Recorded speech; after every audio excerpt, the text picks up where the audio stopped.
పెద్దలు గౌరవనీయులు పవన్ కళ్యాణ్ గారిని మాట్లాడాల్సిన కోరుతున్నాను.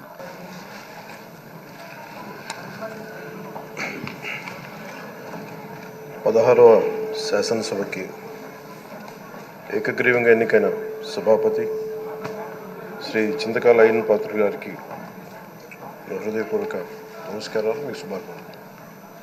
ఇది నేను మొదటిసారి అసెంబ్లీలోకి అడుగు పెట్టడం. ఇలాంటి సుదీర్ఘ రాజకీయ అనుభవం ఉన్న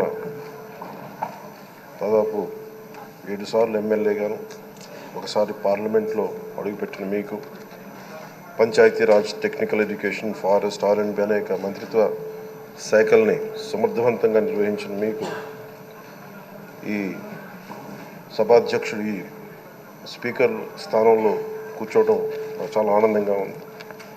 ఇన్ని దశాబ్దాలు ప్రజలు రాజకీయ జీవనంలో ప్రజలు మీ వాడి వేడి చూశారు. మీకు కోపం వస్తే ఋషికొండను చెక్కినట్టు ప్రత్యర్థులకి పదునైన ఉత్తరాంధ్ర యాసలో గుండు కొట్టేస్తారు.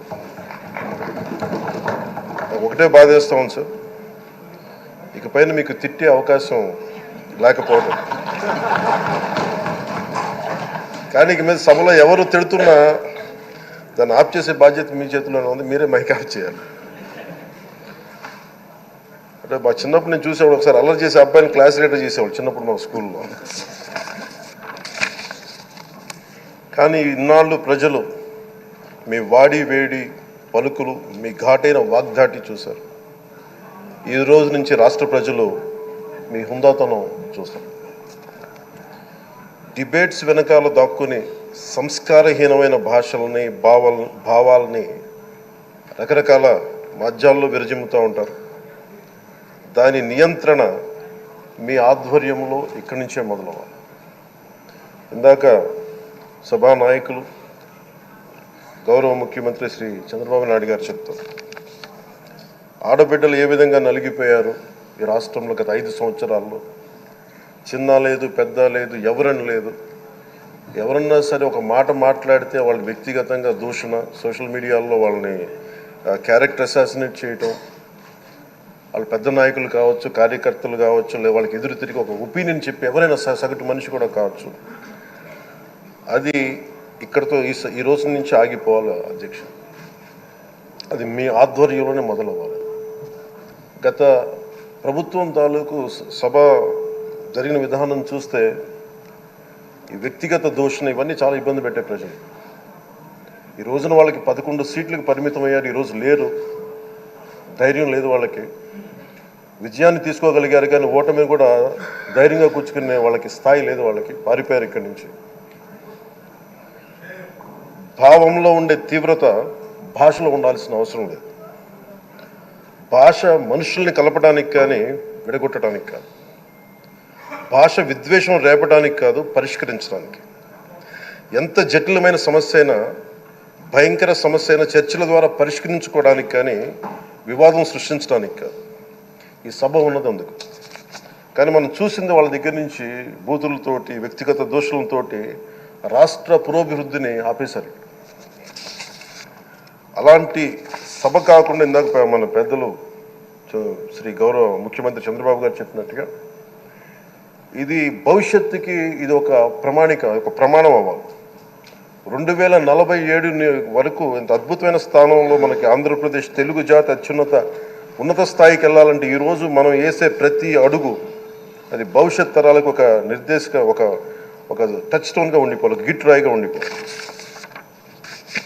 ఈ రోజున ఈ సభలో ఉన్న గౌరవ సభ్యులందరూ చట్టాలు చేయడానికి ఉన్నారు, చట్టాలు ఉల్లంఘించడానికి కాదు.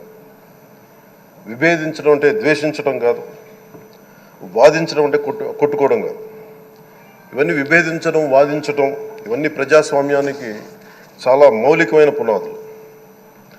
ఆంధ్రప్రదేశ్ ఆవిర్భావం జరిగి అసలు భాషా ప్రయుక్త రాష్ట్రాల ఆవిర్భావమే మన ఆంధ్ర రాజ్యంతో మొదలైంది. అమరజీవి పొట్టి శ్రీరాములు గారి బలిదానం మీద మన రాష్ట్రం పుట్టింది. 56 రోజులు తిండి తిప్పలు తినకుండా నరకం అనుభవిస్తూ ఆయన బలైపోయారు.